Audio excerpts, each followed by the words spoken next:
ಓಡಾಡಿದ letter and ಸೈನರ್ ಆ ಪತ್ರವನ್ನು ಮಾಧ್ಯಮದವರೇ viral ಮಾಡಿದ್ದಾರೆ. ರಾಜ್ಯಪಾಲರು, ಮಂತ್ರಿಗಳು, ಸಾಹಿತಿಗಳು ನನ್ನ ಜೊತೆಗೆ ಮಾತನಾಡಿ ರಾಜೀನಾಮೆ ನೀಡೋದು ಬೇಡ ಅಂದಿದ್ದಾರೆ. ಹೀಗಾಗಿ ರಾಜೀನಾಮೆ ತೀರ್ಮಾನದಿಂದ ಹೊರಸರಿದಿದ್ದೇನೆ ಅಂತ ಪರಿಷತ್ ಸಭಾಪತಿ ಬಸವರಾಜ ಹೊರಟ್ಟಿ ಸ್ಪಷ್ಟನೆ ನೀಡಿದ್ದಾರೆ. ಈ ಬಗ್ಗೆ ಹುಬ್ಬಳ್ಳಿಯಲ್ಲಿ ಮಾತನಾಡಿದ ಅವರು 27ನೇ ತಾರೀಕು ಕೂತು ಮಾತನಾಡಿ ತೀರ್ಮಾನ ಮಾಡೋಣ ಅಂದಿದ್ದಾರೆ. ಹೀಗಾಗಿ ಅದನ್ನು ಅಲ್ಲಿಗೆ ಕೈಬಿಟ್ಟಿದ್ದೇನೆ. ಬೆಂಗಳೂರಲ್ಲಿ ಸಭೆ ಮಾಡೋದಾಗಿ ಅಂದುಕೊಂಡಿದ್ದೇವೆ. ಎಲ್ಲರೂ ಸಹ ರಾಜೀನಾಮೆ ಕೊಡಬೇಡಿ ಅಂತ ಹೇಳ್ತಾ ಇದ್ದಾರೆ. ನಾನು ಮಾಡಿದ ತೀರ್ಮಾನಕ್ಕೆ ವಿರೋಧ ಬಂತು. ನಮ್ಮ ಶಾಸನಸಭೆ ಸದಸ್ಯರು ನೋಡೋಣ ಬೇಡ ಅಂದ್ರು. ಪುಟ್ಟಣ್ಣ ಕರೆ ಮಾಡಿ ರಾಜೀನಾಮೆ ವಿಷಯದಲ್ಲಿ ಮುಂದುವರಿಯಬೇಡಿ ಅಂದ್ರು. ಸಾರ್ವಜನಿಕ ವಲಯದಲ್ಲಿ ನನಗೆ ಇಷ್ಟೊಂದು ಗೌರವ ಕೊಡ್ತಾ ಇರೋದಕ್ಕೆ ನಾನು ಹಿಂದೆ ಸರಿದಿದ್ದೇನೆ. ಈ ಹಿಂದೆ ಇಂತಹ ಘಟನೆ ಆಗಿಲ್ಲ. 19, 20, 21ಕ್ಕೆ ಸದನ ಮುಂದುವರಿಸಲಾಗದಂತೆ ಆಯಿತು.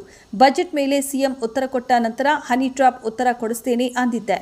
ತಪ್ಪಿತಸ್ಥರ ಮೇಲೆ ಕ್ರಮ ಕೈಗೊಳ್ಳುತ್ತೇನೆ ಅಂತ ಸಿಎಂ ಹೇಳಿದ್ರು. ಆದರೂ ಅದೇ ಗದ್ದಲದಲ್ಲಿ ಬಿಲ್ ಕೂಡ ಪಾಸ್ ಆಯಿತು. ಚರ್ಚೆ ಆಗದೆ ಈ ರೀತಿ ಗದ್ದಲದಲ್ಲಿ ಬಿಲ್ ಪಾಸ್ ಆಗಬಾರದು. ಅದು ಜನರಿಗೆ ಮೋಸ ಮಾಡಿದಂತೆ. ನಾನು ಅಲ್ಲಿ ಇದ್ರೂ ಕೂಡ ಈ ರೀತಿ ಮಾಡಿದ್ರೂ ಮನಸ್ಸಿಗೆ ಬೇಜಾರಾಯಿತು. ಹಲವು ನಾಯಕರು ರಾಜೀನಾಮೆ ಕೊಡೋದ್ರಿಂದ ಎಲ್ಲ ಬಗೆಹರಿಯೋದಿಲ್ಲ ಅಂದ್ರು. ರಾಜೀನಾಮೆ ನೀಡಬಾರದು ಅಂತ ಈಗಾಗಲೇ ತೀರ್ಮಾನ ಮಾಡಿದ್ದೇನೆ. 27ರ ನಂತರ ಎಲ್ಲ 75 ಸದಸ್ಯರಿಗೆ ಪತ್ರ ಕೇಳಿಸ್ತೀನಿ. ಯಾರೂ ನನ್ನ ಮಾತು ಮೀರಲ್ಲ ಅನ್ನೋ ನಂಬಿಕೆ ಇದೆ. ಈಗಿನ ದಿನಮಾನಗಳಲ್ಲಿ ವನ ಪ್ರತಿಷ್ಠೆನೇ ಜಾಸ್ತಿ ಆಗಿದೆ. ಜನರ ಅಭಿವೃದ್ಧಿ ಬಗ್ಗೆ ಯಾವ ಚರ್ಚೆ ಕೂಡ ಆಗಿಲ್ಲ.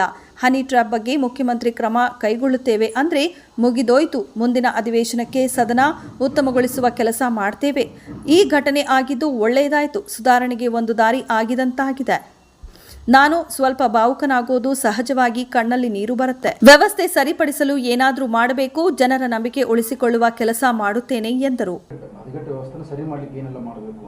ಹದಗೆಟ್ಟಂತಲ್ಲ, ಅವ್ಯವಸ್ಥೆಯನ್ನು ಸರಿ ವ್ಯವಸ್ಥೆ ಮಾಡಬೇಕು ಮತ್ತು ಅವ್ರ ಸಲಹೆ ಸೂಚನೆ ತಗೊಳ್ತೀನಿ. ಮುಂದೆ ಅಧಿವೇಶನ ಬಂದಾಗ ಏನು ಮಾಡಬೇಕು, ಈಗೇನು ಮಾಡಬೇಕು ಅನ್ನೋದನ್ನು ನಾವು ಈಗಿನ ಮಾಡಿ ಕೆಲವನ್ನೆಲ್ಲ ತಂದಿದ್ದೀನಿ. ರೂಲ್ಸ್ ಎಲ್ಲ ನಾವು 1 3 ಇದರಲ್ಲಿ ಅಲ್ಲಿ ಜೆರಾಕ್ಸ್ ಕಾಪಿ ಒಳಗೆ ಅವನ್ನೆಲ್ಲ ಹುಡುಗಿ ಇದು ಮಾಡಿ ಎಲ್ಲರಿಗೂ ಕಳ್ಸಾಗತ್ತೀನಿ. ಈಗ ಎಲ್ಲರಿಗೂ ಪತ್ರ ಬರೀತೀನಿ. ಆಮೇಲೆ ಅದಾದ ನಂತರ ಒಂದು ಟ್ರೈನಿಂಗ್ ಮಾಡಿಸ್ತೀನಿ, ಒಂದು 2 ದಿವಸದ್ದು. ಯಾವ ರೀತಿ ಸದ್ದು ನಡೀಬೇಕು, ಯಾವ ರೀತಿಯಿಂದ ಬರಲು ಭಾಗವಹಿಸಬೇಕು, ಎಲ್ಲ ನಮ್ಮ ನಿಯಮಗಳು ಇವನ್ನೆಲ್ಲ ತರಿಸಿ ಇವನ್ನೆಲ್ಲ ಕಲೆಕ್ಟ್ ಮಾಡಿ ಎಲ್ಲನೂ ಮಾಡಿ ಮಕ್ಕಳಿಗೂ ಸರ್ಕ್ಯುಲೇಟ್ ಮಾಡ್ಕೊಂಡು ತಯಾರು ಮಾಡ್ಕೊಂಡು ಪತ್ರ ಮಾಡಿ ಬರೋದು ಸರಿಯಾದ ರೀತಿಯಿಂದ ಮಣ್ಣು ನಡೀಬೇಕು ಅಂತ. ಮತ್ತು ನಿಮ್ಮ ಇದರಾಗೆಲ್ಲ ಹಿಂಗೆ ಬರಾಗತ್ತಿದ್ದು ಎಲ್ಲವನ್ನು ನಿಮ್ಮ ಸದಸ್ಯರಿಗೆ ಕಳಿಸ್ತೀರಿ ಸರ್? ಅಲ್ಲಿ ಹೋಗಿ 27 ಆದ ನಂತರ ಕುಂತು ಎಲ್ಲ ಮಾಡಿ ಅಧಿಕಾರಿಗಳು ಚರ್ಚೆ ಮಾಡಿ ಯಾವ ರೀತಿಯಿಂದ ಲೆಟ್ರ್ ಕಳಿಸ್ತೀನಿ. ಕಳಿಸ್ಕೊಂಡು ಮತ್ತು ನನಗನಿಸಿ ಮಟ್ಟಿಗೆ 99.9 ಯಾವ ಸದಸ್ಯರು ನನ್ನ ಮಾತಿಗೆ ವಿರೋಧವನ್ನು ವ್ಯಕ್ತಪಡಿಸಂಗಿಲ್ಲ ಅನ್ನೋ 100ಕ್ಕೂ ಗೊತ್ತಿದೆ. ಎಲ್ಲರದ್ದು ಮನಸ್ಸು ಅದಿದೆ. ಕೆಲವರು ಎಲ್ಲ 75 ಮಂದಿನ ಹಂಗಂತಲ್ಲ, ಎಲ್ಲರಲ್ಲ. ಎಷ್ಟೋ ಜನ ಅವರು ಮಾತಾಡ್ಬೇಕಂತಿರ್ತಾರೆ, ಹೇಳ್ಬೇಕು. ಅವ್ರಿಗೂ ಒಂದು ಸ್ವಲ್ಪ ಇದು ನೋವಾಗಿರ್ತೈತಿ. ಈಗ ಅದೆಲ್ಲ ಸರಿಪಡಿಸುವಂಥ ಕೆಲಸವನ್ನು ಮಾಡ್ತೀವಿ. ವೈಯಕ್ತಿಕ ಪ್ರತಿಷ್ಠೆ ಜಾಸ್ತಿ ಆಗ್ತದೆ ಅಂತ ಅಂದರೆ ವೈಯಕ್ತಿಕ ಪ್ರತಿಷ್ಠೆ ಮುಂದೆ ಶಿಸ್ತು ಅನ್ನೋದು ಹೋಗ್ಬಿಡ್ತದೆ. ಈಗ ನಿಮಗೆ ಹೇಳ್ತೀನಿ, ಅದ್ರ ಬಗ್ಗೆ ಜಾಸ್ತಿ ಮಾತಾಡೋದು ಬೇಡ ನೀವು. ಇನ್ನು ಈಗಿನ ದಿನಮಾನಗಳಲ್ಲಿ ಈ ಒಣ ಪ್ರತಿಷ್ಠೆನೇ ಜಾಸ್ತಿ ಆಗೈತಿ. ಜನರ ಕಾಳಜಿ ಆಗಲಿ, ಜನರ ಬಗ್ಗೆ ಏನಾರು ವಿಚಾರ ಮಾಡೋದಾಗಲಿ, ರಾಜ್ಯದ ಬಗ್ಗೆ ಮಾಡೋದಾಗಲಿ, ಇಂಥ ಬರಗಾಲ, ಇಷ್ಟು ಬಿಸಿಲು, ನೀರಲ್ಲಿ ಇವನ್ನೆಲ್ಲ ಚರ್ಚೆ ಮಾಡೋದಕ್ಕಾಗೋದಿಲ್ಲ. ಬರೀ ಏನಂದ್ರೆ ನೋಡಿ, ಅದು ಹನಿ ಟ್ರಾಫಿಕ್ ನಮಗೆ ಏನು ಸಂಬಂಧ? ಹೇಳಬಿಟ್ಟಾರೆ ಮುಖ್ಯಮಂತ್ರಿಗಳು, ಕ್ರಮ ತಗೋತಾರೆ, ಮುಗಿದು ಬಿಡೋಕ್ಕಾಗಿತ್ತು. ಮುಗಿಸಿದ್ರೆ ಸರಿ ಇತ್ತು, ಮುಗಿಸ್ಲಿಲ್ಲ. ಹಾಗಾಗಿ ಇದು ಏನಂದ್ರೆ ಇತ್ತಿತ್ತಲಾಗಿ ಈ ಸ್ಟ್ಯಾಂಡರ್ಡ್ ಆಫ್ ಇದೇನಿತ್ತು ಹೌಸು ಕಡಿಮೆ ಆಗುತ್ತೆ, ಗುಣಮಟ್ಟ ಕಡಿಮೆ ಆಗುತ್ತೆ. ಮತ್ತು ಅದನ್ನು ನಾವು ಸುಮ್ಮ ಕೂತ್ಕೊಳ್ಳೋಂಗಿಲ್ಲ. ನನಗೂ ಅನಿಸ್ತದ, ಭಾಳ ಮಂದಿ ಹೇಳಿದಾಗ ಹೌದು ಹಿಂಗೆ ಮತ್ತೊಬ್ಬರು ಬಂದರು ಅದನ್ನು ಮಾಡೋಕ್ಕಾಗತ್ತಿಲ್ಲ ಗೊತ್ತಿಲ್ಲ. ನಮ್ಮ ಅಧಿಕಾರ ಇದ್ದಾಗ ಅದನ್ನು ಸರಿ ಮಾಡಿ ಮಾಡುತ್ತೆ. ಮತ್ತು ನನಗೆ ನಂಬಿಕೆ ಬರುವಂಥ ಅಧಿವೇಶನದಲ್ಲಿ ನೀವು ನೋಡುವಂತಿರ್ಬೇಕಾದ್ರೆ ಖಂಡಿತವಾಗಿ ನಾವು ಅದನ್ನು ಸದನವನ್ನು ಉತ್ತಮವಾದಂಥ ನಡೆಸಿ ನಿಮಗೆ ತೋರಿಸ್ಬೇಕನ್ನುವಂಥ ಛಲವನ್ನು ಇಟ್ಕೊಂಡಿನಿ, ಮಾಡಿ ತೋರಿಸ್ತೀನಿ.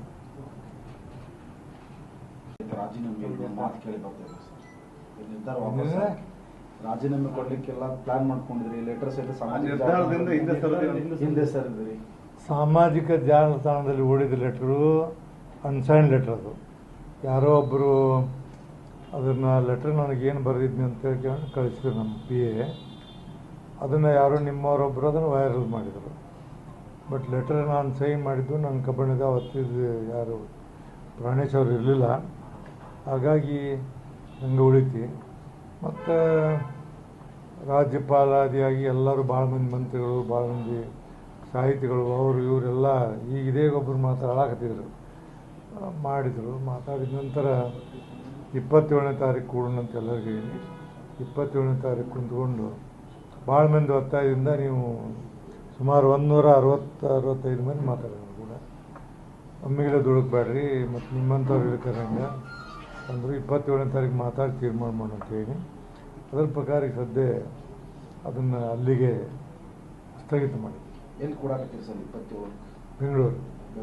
ನಿಮ್ಮ ಮೀಟಿಂಗ್ ಕರೆದ್ರೆ ಅಥವಾ ಹೇಗೆ ಸರ್? ಹಿರಿಯರೆಲ್ಲ ಎಲ್ಲೆಲ್ಲ ನಾನು ಚೀಫ್ ವಿಪ್ಗಳು, ಲೀಡರ್ ಆಫ್ ದ ಅಪೋಸಿಷನ್ನು ಮತ್ತು ಡೆಪ್ಟಿ ಚೇರ್ಮನ್, ಇನ್ನು ಕೆಲವರೆಲ್ಲ ಹಿತೈಷಿಗಳಿದ್ದಾರೆ.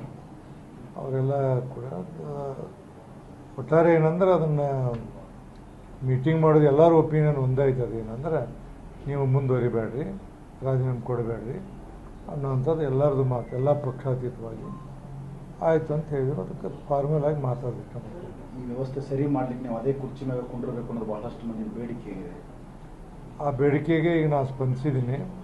ಇದರಿಂದ ಭಾಳಷ್ಟು ಚರ್ಚೆ ಆಗಿದೆ. ನಿಮಗೆ ಮಾಧ್ಯಮದವರಿಗೆ ಆನೆಸ್ಟಾಗಿ ಹೇಳ್ಬೇಕಂದ್ರೆ ಒಂದೇನೋ ನಾನು ತೀರ್ಮಾನ ಮಾಡ್ಬೇಕಂತ ಮಾಡಿದೆ, ತೀರ್ಮಾನಕ್ಕೆ ಭಾಳಷ್ಟು ವಿರೋಧ ಬಂತು. ಆದರೆ ಇದರಿಂದ ಎಲ್ಲ ಕಡೆ ಚರ್ಚೆ ಆಗತ್ತವೆ, ಎಲ್ಲರೂ ವಿಚಾರ ಮಾಡಾಕತ್ತಾರೆ. ಎಲ್ಲ ನಮ್ಮ ಶಾಸನಸಭೆ ಎಲ್ಲ ಸದಸ್ಯರು ಹೌದು ಅವ್ರು ಹೇಳೋದು ನಿಜೈತಿ, ಮುಂದೆ ಹಂಗೆ ಆಗಬಾರ್ದು ನೋಡ್ಕೊಂಡು ಅಂತ ಹೇಳಿದ್ರೆ ಪುಟ್ಟಣ್ಣ ನಾನು ಫೋನ್ ಮಾಡಿದ. ಪುಟ್ಟಣ್ಣ ಫೋನ್ ಮಾಡಿಲ್ಲ, ನಾವೆಲ್ಲ ಸದನವನ್ನು ಸರಿಯಾಗಿ ನಡೆಸುವಂಥ ಜವಾಬ್ದಾರಿ ತೊಗೊಳ್ತೀವಿ, ಎಲ್ಲರೂ ಕೂಡಿ ನಿಮ್ಮಂಥವ್ರು ಇರಬೇಕು, ದಯಮಾಡಿ ಅದನ್ನು ಮುಂದುವರಿಬೇಡ್ರಿ ಅಂತ ಹೇಳಿದ್ರು. ಅದಕ್ಕೆ ಆ ಪ್ರಕಾರ ನಾನು ಭಾಳ ಮಂದಿ ಏನು ಸಾರ್ವಜನಿಕ ಜೀವನದಲ್ಲಿ ಇಷ್ಟೊಂದು ನನಗೆ ಗೌರವವನ್ನು ಕೊಟ್ಟು ನನ್ನ ಮೇಲೆ ಪ್ರೀತಿ ವಿಶ್ವಾಸವನ್ನು ತೋರಿಸ್ತಾರೆ. ಆ ಪ್ರೀತಿ ವಿಶ್ವಾಸಕ್ಕೆ ನಾನು ದ್ರೋಹ ಬಗೆದೆ ಮುಂದುವರಿಬೇಕು ತೀರ್ಮಾನ ಮಾಡಿದ್ದೆ. 113 ವರ್ಷಗಳ ಒಂದು ಇತಿಹಾಸ ಇರುವಂಥದ್ದು, 45 ವರ್ಷಗಳ ನಾವು ಸದನದಲ್ಲಿದ್ವಿ. ಯಾವಾಗಲೂ ಇಂಥ ಘಟನೆಗಳು ಆಗಿದ್ವು ಹಿಂದುಗಡೆ? ಇಂಥ ಘಟನೆ ಆಗಿರಲಿಲ್ಲ. ಒಂದೇ ಸರಿ ಧರ್ಮೇಗೌಡರದ ಘಟನೆ ಆಗಿತ್ತು. ಧರ್ಮೇಗೌಡರನ್ನ ಎದುರಾಗಿ ಬೇರೆಯವ್ರು ಕಾಂಗ್ರೆಸ್ದವ್ರನ್ನ ಸರ್ಚಿಗೂ ಅದನ್ನು ಬಿಟ್ಟರೆ ಮತ್ಯಾವ ಘಟನೆ ಆಗಿರಲಿಲ್ಲ. ಇದು ಘಟನೆ ಅಂದ್ರೆ ನಮ್ಮಲ್ಲೇ 3 ದಿವಸ 19, 20, 21 ಬಟ್ ಸದನವನ್ನು ಏನು ನಡೆಸಲಾರದಂಥ ಪರಿಸ್ಥಿತಿ ನಿರ್ಮಾಣ ಆಯಿತು. ಇವರು ಪೇಪರ್ ಹರಿದ್ರು, ನನ್ನ ಕಡೆ ಪೇಪರ್ ಹೋಗಿಲ್ಲ, ಬಾವಿಯಲ್ಲಿ ಹೋದರು. ಮತ್ತು ಸದನದಲ್ಲಿ ಬಜೆಟ್ ಮೇಲೆ ರಾಜ್ಯಪಾಲರ ಇದ್ರ ಮೇಲೆ ಮಾತಾಡಿದಂಥ ಜನ 20 ಜನ ಇದ್ದರು. ಬಜೆಟ್ ಮೇಲೆ ಉತ್ತರ ಕೊಡೋಕೆ ಬಂದಾಗ ಮುಖ್ಯಮಂತ್ರಿಗಳು ಉತ್ತರ ಕೊಡ್ತಿದ್ರು. ಇವರು ಭಾಳ ಗಲಾಟೆ ಹೇಳಿದೆ. ಮುಖ್ಯಮಂತ್ರಿ ಉತ್ತರ ಕೊಟ್ಟ ನಂತರ ನಿಮಗೇನಿದೆ ಹನಿ ಟ್ರ್ಯಾಪ್ ಯಾವುದೋ ಟ್ರ್ಯಾಪ್ ಅದು, ಅದಕ್ಕೆ ಉತ್ತರ ಹೇಳಿಸೋ ಜವಾಬ್ದಾರಿ ನಂದು ಐತೆ, ನೀವು ಮೊದಲು ಅವ್ರು ಇದನ್ನು ಕೇಳ್ಕೊರಿಂದ ಕೇಳಿಲ್ಲ. ಆದರೂ ಮುಖ್ಯಮಂತ್ರಿ ಏನು ಹೇಳಿದ್ರು ನೋಡು, ಮಾತಾಡುವಾಗ ಇದನ್ನು ನಾನು ಯಾವುದಾದ್ರೂ ಒಂದು ಮೂಲದ ಪ್ರಕಾರ ಏನು ಆಯೋಗವಾಗಲಿ ಇದನ್ನು ತನಿಖೆ ಮಾಡಿ ತಪ್ಪಿತಸ್ತ್ರ ಮೇಲೆ ಕಠಿಣವಾದಂಥ ಕ್ರಮ ತಗೊಳ್ತೀನಿ ಅಂತ ಅವ್ರು ಹೇಳಿ ಮತ್ತೆ ಮುಂದುವರಿಸಬಾರ್ದು. ಆದರೂ ಇವ್ರು ಇದು ಮಾಡಿಕೊಡ್ಲಿಲ್ಲ. ಕೊಡಲಾರ್ದಾಗ ನಾವು ಅನಿವಾರ್ಯವಾಗಿ ಇಲ್ಲ ಇದು ಆದದ್ದು ಒಳ್ಳೇದಾಗಿತ್ತು. ಯಾಕಂದ್ರೆ ಎಲ್ಲ ಕಡೆ ಚರ್ಚೆ ಆಗದಿದ್ದು, ಎಲ್ಲ ಕಡೆ ಚರ್ಚೆ ಆಗದಿದ್ದು ಎಲ್ಲ ಏನಂದ್ರೆ ಮಾಧ್ಯಮದವ್ರು ಮತ್ತು ಸೀನಿಯರ್ ಕೊಲೀಗ್ಸು ಮತ್ತು ಇವರು ನಾಣಯ್ಯವ್ರು ಫೋನ್ ಮಾಡಿದರು. ನಾಣಯ್ಯವ್ರು ಫೋನ್ ಮಾಡಿ ಅವರು ಸಹಿತ ಇದ್ದ ಥರ ಹೇಳಿದರು. ಹಿಂದಿನ ಏನು ಎಕ್ಸ್ಪರ್ಟ್ಸ್ ಇರ್ತಾರೆ ಅವರು ಹೇಳಿದರು. ಇದು ಆದದ್ದರಿಂದ ಏನಂದರೆ ಇದು ಸುಧಾರಣೆ ದಾರಿಗೆ ಒಂದು ದಾರಿ ಆಯ್ತಂತ ನನಗೆ ಅನಿಸಿದ್ದೆ. ಆ ಹಿನ್ನೆಲೆ ನನ್ನ ಮನಸ್ಸಿಗೆ ಸ್ವಲ್ಪ ನೆಮ್ಮದಿ ಅನ್ನಿಸ್ತು. ಆಯ್ತಪ್ಪ ಎಲ್ಲರೂ ಕೂಡ ಮಾಡೋಣ ಅಂತ ತೀರ್ಮಾನ ಮಾಡ್ತೀವಿ.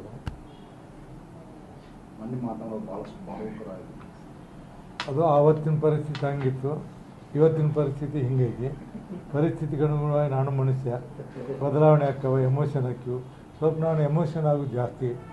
ಯಾವುದೋ ಒಂದು ಟಿ ವಿ ನೋಡುವಾಗಲಿ ಅಥವಾ ಎಲ್ಲೇ ನೋಡಿ ಯಾರೊಬ್ಬ ಮಕ್ಕಳಿಗೇನೋ ಆಗಲಿ ರಸ್ತೆದಾಗ ಆಕ್ಸಿಡೆಂಟ್ ಆದಾಗ ಸಹಿತ ನನ್ನ ಕಣ್ಣಾಗ ನೀರು ಬರ್ತಾವೆ. ಅದು ಒಂದು ಮೊದಲಿನಿಂದ ನಮ್ಮ ಮನೆಯಲ್ಲಿ ನಮ್ಮ ಅಪ್ಪ ಮಾಡಿದ ಸಂಸ್ಕಾರ ಇನ್ನೊಬ್ಬರು ನೋಡಿ ನಾವು ಮರುಗುವಂತ ಇದೆ. ಹಂಗಾಗಿರ್ತದೆ, ಎಮೋಷನ್ ಆಗ್ತಿದೆ. ನೀವೇನಾದರೂ ಮತ್ತೆ ಭಾಳ ಡೀಪ್ ಆದ್ರೆ ಮತ್ತೆ ಹಂಗೆ ಆಗ್ತದೆ. ಅದಕ್ಕೆ ಅದು ಡೀಪ್ ನೋಡ್ತೀವಿ ಮಾಡೋಣ. ನಾವೆಲ್ಲ ನಿಮ್ಮ ಕೂಡ ಇಷ್ಟ ವ್ಯವಸ್ಥೆಯಿಂದ ನೋಡ್ತೀನಿ, ಗದೀವಿ ಎಲ್ಲ. ಈ ವ್ಯವಸ್ಥೆ ಬದಲಾದಾಗ ನಾವು ಬದಲಾದ ಅದಕ್ಕೇನು ಕಿಮ್ಮತ್ತು ಇರೋಂಗಿಲ್ಲ. ವ್ಯವಸ್ಥೆ ಬದಲಾದರೂ ನಾವು ಬದಲಾಗಬಾರ್ದು. ಆ ವ್ಯವಸ್ಥೆಯನ್ನು ಸರಿಪಡಿಸ್ಲಿಕ್ಕೆ ನಮ್ಮ ಕೈಯಲ್ಲಿ ಮಾಡಬೇಕು. ಮತ್ತು ಇಷ್ಟೆಲ್ಲ ಜನ ಹೇಳುವಾಗ ನನ್ನ ಮೇಲೆ ನಂಬಿಕೆ ಇಟ್ಟಾರ ಅಂದಾಗ ಆ ನಂಬಿಕೆಯನ್ನು ನಾವು ಕಳ್ಕೊಬಾರ್ದು ಅನ್ನುವಂಥ ತೀರ್ಮಾನ ಬಂದಿನಿ. ಖಂಡಿತವಾಗಿ ನಿಮ್ಮನ್ನು ಪ್ರಾಮಿಸ್ ಮಾಡ್ತೀನಿ, ಬರುವಂಥ ದಿನಮಾನಗಳಲ್ಲಿ ಅತ್ಯಂತ ಶ್ರೇಷ್ಠವಾದಂಥ ರೀತಿಯಲ್ಲಿ ಸದನ ನಡೆಸಿಕೊಡುವಂಥ ಜವಾಬ್ದಾರಿ ನಂದೈತೆ ಅನ್ನೋದು ನಿಮ್ಮ ಮುಂದೆ ಭಾಳ ಬಿಚ್ಚ ಮನಸ್ಸಿಂದ ಹೇಳ್ತಿಲ್ಲ. ನೀವು ಅವಾಗ ಇದನ್ನು ಇಟ್ಕೋರಿ, ಅವಾಗ ಮತ್ತೆ ಕೇಳಿ ನಂದು ಕರಿ, ಅವಾಗ ಹಿಂಗೆ ಮಾತಾಡಿದ್ವಿ ಈಗ ಹಿಂಗೆ ಆತಂತೆ ನಾನು ಮಾಡೋದು ಖಂಡಿತ ಮಾಡ್ತೀನಿ.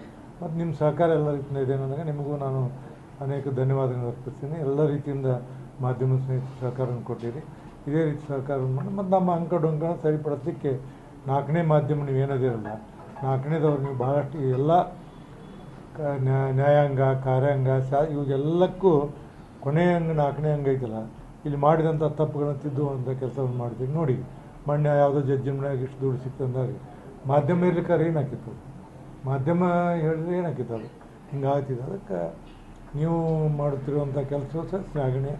ನಿಮ್ಮ ಅನಿಸಿಕೆಗಳು ನಿಮಗಾಗುತ್ತಿರುವಂಥ ಏನು ನಿಮ್ಮಲ್ಲೇ ಬರುತ್ತೆ ಸಲಹೆ, ಅವಕ್ಕೆಲ್ಲಕ್ಕೂ ನಾನು ಖಂಡಿತವಾಗಿ ಗೌರವ ಕೊಡ್ತೀನಿ, ಅದರಂತೆ ನಡೀತೀನಿ. ಇದ್ರ ಬಗ್ಗೆ ಉಳಿದದೆಲ್ಲ ಮಾತಾಡೋಕೆ ನಾನು ಈ ಸ್ಥಾನದಾಗಿರಲಿಲ್ಲ, ನಾನು ಭಾಳ ಮಾತಾಡ್ತಿದ್ದೆ. ಈ ಸ್ಥಾನದಾಗಿದ್ದರಿಂದ ಮತ್ತು ಇನ್ನೊಂದೇನಾಗಿತ್ತು, ನನ್ನ ಪಾಪ್ಯುಲಾರಿಟಿನೂ ಕಡಿಮೆ ಆಗಿತ್ತು. ಅವಾಗೆಲ್ಲ ದಿನ ಒಂದೊಂದು ಸ್ಟೇಟ್ಮೆಂಟ್ ಇರೋ ದಿವಸ ಯಾರಿಗೂ ಬೈತಿದ್ದೆ. ಈಗಿದ್ನಂದ್ರೆ ಅದ್ರದ್ದು ಕತೆ ಬೇರೆ ಇತ್ತು.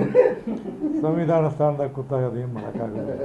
ಅದಕ್ಕೆ ಆದ್ರೂ ಸರ್ ಆ್ಯಕ್ಚುಲಿ ಭಾಳ ಮಂದಿ ಮಾತಾಡೋದೇ ಇಲ್ಲ, ಒಂದು ಲೆಕ್ಕದ ಸ್ವಲ್ಪ ಮಾತಾಡ್ತಾರೆ ಸರ್. ಅಂದರೆ ಮಾತಾಡಿ ಹೇಳ್ಬೇಕಾಗತ್ತೆ. ಏನಂದ್ರೆ ಈಗ ನಾ ಹೇಳ್ತೀನಿ, ಮಂತ್ರಿಗಳು ಮೊನ್ನೆ ಯಾರು ಮಂತ್ರಿಗಳ ನೀವು ಇಷ್ಟೊತ್ತು ಮಾತಾಡಿದ್ರೆ ಗತಿ ಏನು, ಎದಕ್ಕೆ ಬಂದಿರಿ ಅಂತ ನಾ ಹೇಳ್ತಿರ್ತೀನಿ. ಏನು ಸರ್ ನಮಗೂ ನೀವು ಸ್ವತಂತ್ರ ಹಿಂಗೆ ಮಾತಾಡಿ ನಾ ಹೇಳಿದೆ, ಅದೆಲ್ಲ ಇರೋದಪ್ಪ. ಈಗ ನಾನು ಇದ್ರಾಗ ಬಂದು ವಾಟ್ಸಪ್ದಾಗ ಅವ್ರು ಯಾರೋ ಮಂತ್ರಿಗಳು ಬಂದಿದ್ದಿಲ್ಲ ಅಂದಾಗ ಏನು ರೀ ಯಾವಾಗ ಎಷ್ಟು ಬರ್ತಾರಂದ್ರೆ ಬರಾಕತ್ತಾರೆ ಅಂದ್ರೆ ಏನು ಬಿಗರ್ ಮಣಿ ಮಾಡಿದ್ದೀನಿ ಅಂತ ಈಗ ನಾನು ನೋಡಿದೆ ವಾಟ್ಸಪ್ ಮಾತಾಡಿ. ಹಂಗೆ ಎಲ್ಲರಿಗೂ ನಾನು ಸ್ವಲ್ಪ ಚಾಟಿ ಬೀಸ್ಕೊಳ್ತೀನಿ, ಮಾಡಬೇಕಾಗ್ತದೆ ರೀ. ಮತ್ತು ನೀವು ನೇರವಾಗಿರ್ಲಿಕ್ಕೆ ಮತ್ತು ನೀವು ಉಳಿದವ್ರಂಗೆ ನಾವು ಮಾಡಿ ನಮಗೆ ಉಳಿದವ್ರಿಗೆ ಏನು ಕಿಮ್ಮತ್ತು ಇರ್ತೈತಿ. ನಾವೆಲ್ಲ ಮಾಡಿ ಇಲ್ಲಿ ಮಟ್ಟ ಬಂದೀವಿ. ಶಿಕ್ಷಕರು ಇಷ್ಟಾರೆ 8 ಸರಿ ಆರಿಸಿ ಕಳಿಸ್ಯಾರ. ಶಿಕ್ಷಕರ ಪ್ರತಿನಿಧಿಯಾಗಿ ಎಲ್ಲಿಯೂ ನಾವು ಕಪ್ಪು ಚುಕ್ಕಿ ಇಟ್ಕೋಬಾರ್ದು ಅನ್ನೋದು ನನ್ನ ಪ್ರಿನ್ಸಿಪಲ್ ಐತಿ. ಅದ್ರ ಪ್ರಕಾರ ನಡೆದೀನಿ, ಮುಂದೆ ನಡೀತೀನಿ. ಆಯ್ತಾ?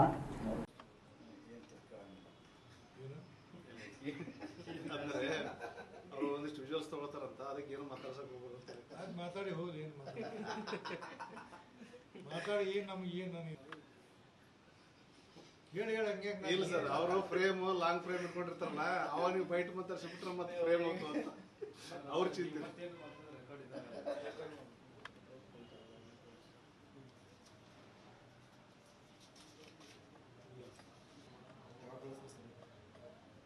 ಒಂದು 10 ನಿಮಿಷ ಆಗ್ಬೋದು, ಯಾಕಂದ್ರೆ ಚರ್ಚೆ ಮಾಡಿ 70 ಜನರಿಗೆ